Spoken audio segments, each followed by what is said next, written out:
Hola a todos, ¿cómo están? Vamos a hacer el repaso de nuestro tema Ley de Desvinculación, parte 2, ¿ok?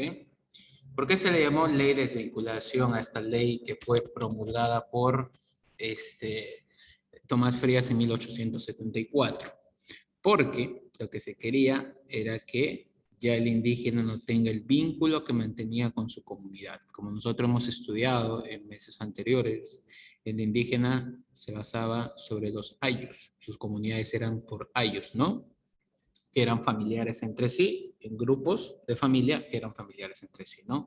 Y esto hacía, por ejemplo, que ellos tengan una mayor relación con la naturaleza y entre su organización. Básicamente el ayo era lo que regía la organización social, política, económica y religiosa, ¿no? Entonces lo que se quería ahora era darles tierras a los indígenas, pero de una manera personal, ya no de una manera comunal. Y de hecho, que incluso no se llamaran ya lo que era ayllus, ¿no? Sino directamente individuales, ¿no?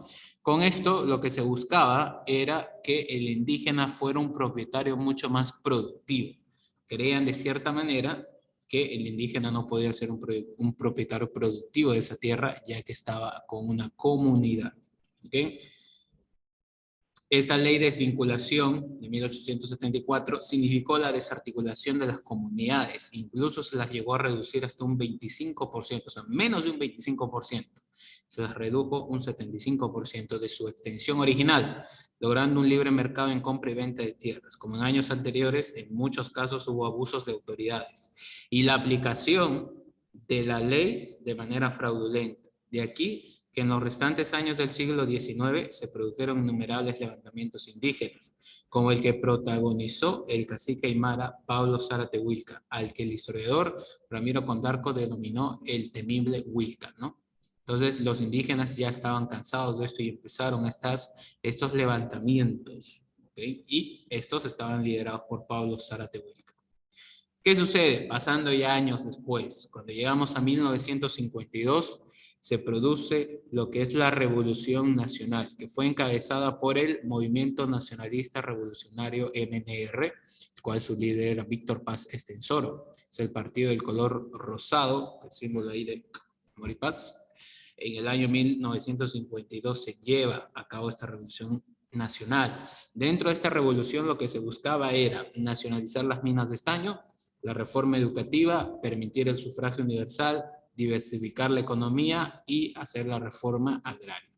Con el eslogan que nosotros podemos ver en la parte de arriba, que es: la tierra es de quien la trabaje. La persona que trabaja, esa es la dueña de la tierra. Continuando, ¿cuáles fueron los objetivos de esta reforma?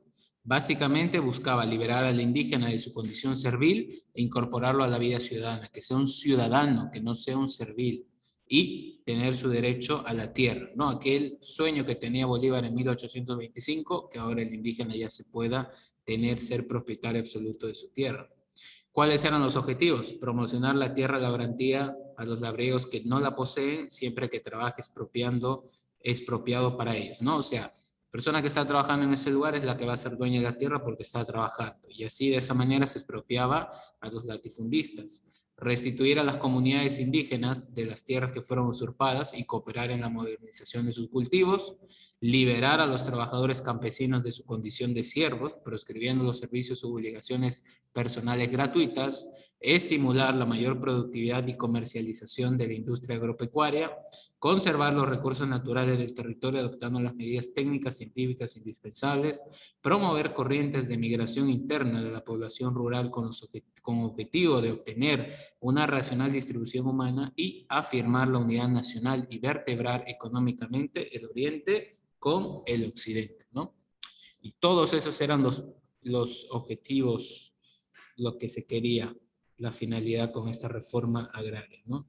Más importante quizás que podemos resaltar es la unidad nacional entre el oriente y el occidente económicamente, liberar a los trabajadores campesinos de la condición servil y lo que es restituir, ¿no? Restituir las propiedades que fueron usurpadas de los indígenas, ¿ok? Tenemos las actividades Tenemos que investigar quién es Pablo Zárate Wilca, dar nuestra opinión personal sobre la ley de desvinculación y reforma agraria, y la actividad del mes que tenemos, perdón, es elaborar 2 láminas ilustradas sobre la reforma agraria. ¿Ok? Eso sería todo. Nos vemos la próxima clase.